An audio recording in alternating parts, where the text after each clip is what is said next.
Kumusta mga katropa? Nagbabalik na naman tayo para sa panibagong video. Katropa, isa ka bang pet lover o sadyang mahilig kang mag-alaga ng kakaibang nilalang? Sa video na ito, pag-uusapan natin katropa ang iilan sa mga kakaibang hayop sa mundo. Pero bago tayo magpatuloy mga katropa, kung gusto mo ang mga ganitong videos ay i-click mo na ang subscribe button at huwag mong kakalimutang i-hit ang bell para updated ka sa mga susunod na upload. Tara, simulan na natin. Ramora, ito ay tinaguriang suckerfish at isa sa mga matatalinong isda sa karagatan dahil kaya nitong sumakay sa ibang isda habang ito ay lumalangoy. Meron silang suction cups sa taas ng kanilang ulo at kung titingnan sa malapitan ay parang swelas ng sapatos.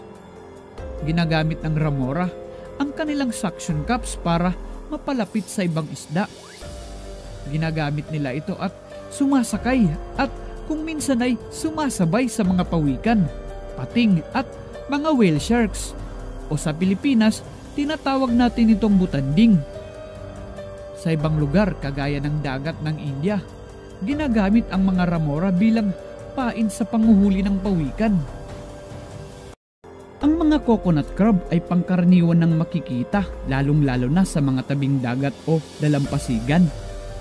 Isa ito sa mga kakaibang hayop dahil sa angkin nitong abilidad. Tumitimbang ito ng 5 hanggang 8 kilo at may habang 3 feet kung iyong pagsasamahin ng pagsukat ng kanyang 2 paa. Nabibilang ang lahi nito sa mga spiders at scorpions. Sa pamamagitan ng pag-amoy mga katropa, nahanap nila ang kanilang pagkain kahit saan mang sulok ng kuweba at madidilim na parte ng dagat. Siguro mga katropa, tinawag silang coconut crab dahil paborito nilang kainin ang mga niyog na nahuhulog mula sa puno. Sa laki ng sipit ng coconut crab, maihahalin tulad ang lakas nito sa isang kagat ng tigre. Kaya naman, mag-ingat tayo at huwag itong paglalaroan kapag ito'y ating nakita. Shoebill. Ang shoebill naman katropa ay natural nang makikita sa South Africa at ito ang pinakamatangkad na ibon sa buong mundo. Umaabot ng 4 feet 11 inches ang tangkad nito. Ginagamit ng mga shoebill ang kanilang malalaking tuka para makapanghuli ng kanilang pagkain katulad ng malalaking isda, paminsan-minsan ahas at mga baby na buhaya. Kilala rin ang mga shoebill katropa sa kanilang matagal na pagtayo na tila ba'y parang estatwa sa mahabang oras. Ang shoebill ay hindi pa nabibilang sa endangered species pero malapit nang maubos ang kanilang lahi kapag hinayaan lang ang pangangaso sa mga ito.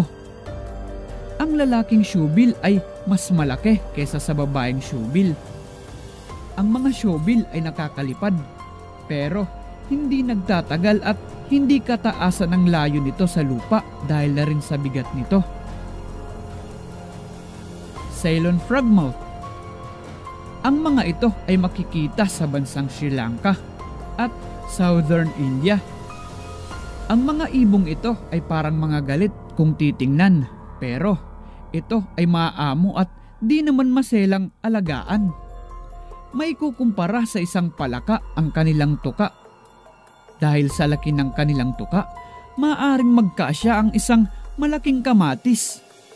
Ang kanilang balahibo ay maihahalin tulad sa kulay ng isang tuyong dahon at ginagamit nila ito upang hindi agad makita ng kanilang mga kalaban.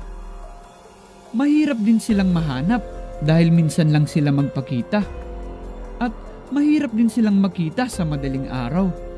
Isang itlog lang ang kanilang ipinuproduce bawat cycle. Isinisilang silang kulay puti at habang lumalaki ay nag-iiba ang kanilang kulay. Ang lalaking Ceylon ay kulay gray na may halong brown, samantala ang babaeng Ceylon naman ay white na may halong brown. Glaucus o tinatawag ding blue dragon at blue angel. Madali itong mapansin dahil sa matingkad nitong kulay. Madalas itong makita sa dagat Pasipiko at Pasipiko ng India. Naglalabas ito ng blue glaucus o matingkad na kulay bilang proteksyon sa mga kalaban. Ang glaucus ay humahaba lamang ng 3 inches at kaya nitong magpalutang-lutang at lumangoy ng nakabaliktad. Iniipon ng glaucus ang hangin sa kanyang tiyan at kaya nitong panatilihin habang siya ay nasa ibabaw ng tubig. Sumasabay sila sa agos ng tubig, sa ibabaw man o ilalim, hanggang sa madala sila sa agos kung saan man ito patungo. Ang mga hayop na ito, mga katropa, ay iilan lang sa mga halos hindi pa natin nasisilayan o makikita lamang sa mga sulok o iba't ibang lugar. Panatilihin nating ligtas ang mga hayop at pangalagaan din natin ang ating kalikasan. Sana panatilihin natin silang ligtas at maabutan pa sila ng mga kabataan sa susunod na henerasyon. Turuan din natin ang mga kabataan upang matuto sila kung papaano mag-alaga ng mga hayop. Kung iyong nagustuhan ang aking video, huwag mong kalimutang i-click ang subscribe button at i-hit mo na rin ang bell para updated ka sa mga susunod kong upload. Maraming salamat, katropa. Don't forget to like, comment, and subscribe. JD TV now signing out.